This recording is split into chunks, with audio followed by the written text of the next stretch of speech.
and I'm owner of Occupational Therapy Consulting. And I'm Melissa Ward. I'm a counselor here at Occupational Therapy Consulting.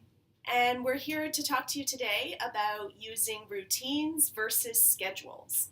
Routines are something that we're often recommending to our parents and our kids, and routines versus schedules can be helpful for different reasons. One of the first things that I think of when I think about schedules is, for all of us, structure binds anxiety. Meaning that when we can't anticipate what's going to happen, it makes our anxiety go down. And as an OT, working with lots of children who have hypersensitivities, we often see a lot of co-occurring anxiety, both in the child and often in the family, because they've dealt with these hypersensitivities for a really long time. Another reason that routines can be helpful is that kids learn what's expected.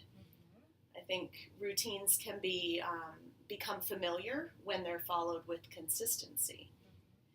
What do you think about the difference between a schedule versus a routine when we're looking for that familiarity? That's a great question. I think schedules imply a time, routines imply a process.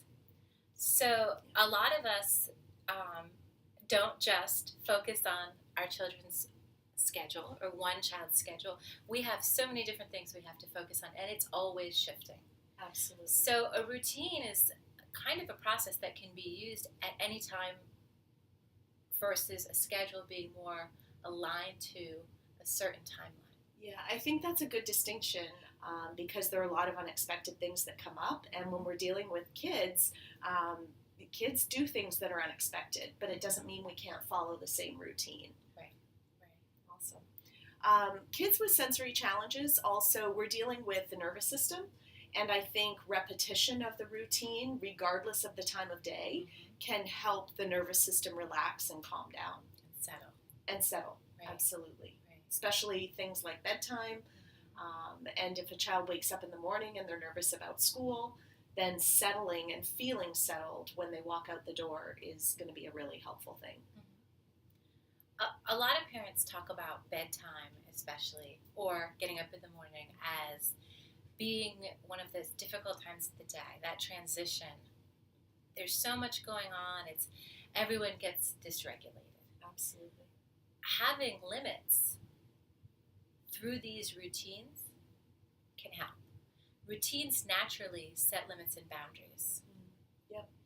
And I find deferring to what that routine is, or what comes next in the routine when a child is struggling, or when they're maybe being oppositional, or when they're anxious because of what's coming, deferring to that next coming activity can be a really helpful strategy. Right. And if you have a hard time with bedtime especially, it's nice to be able to say, the routine made me do it. No, we don't read 3 books, we read 1. That's the routine. And if the child knows what's coming each time, then they start to trust that they're actually going to get what they want, like the next book.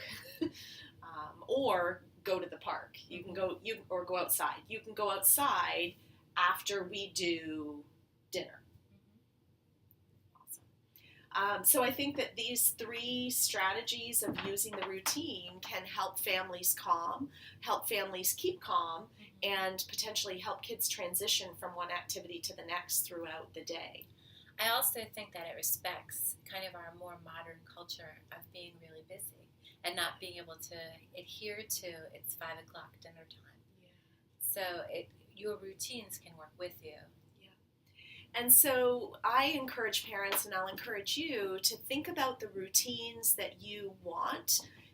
Think about the routines that you're already doing.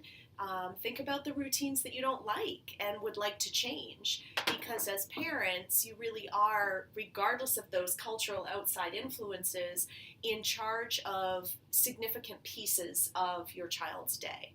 And so if you can set up a routine that is sustainable and is predictable and comfortable for you as a parent, then it's easier to implement on a consistent basis. So try that this week. Let us know if you have questions. Happy Thanksgiving. Bye.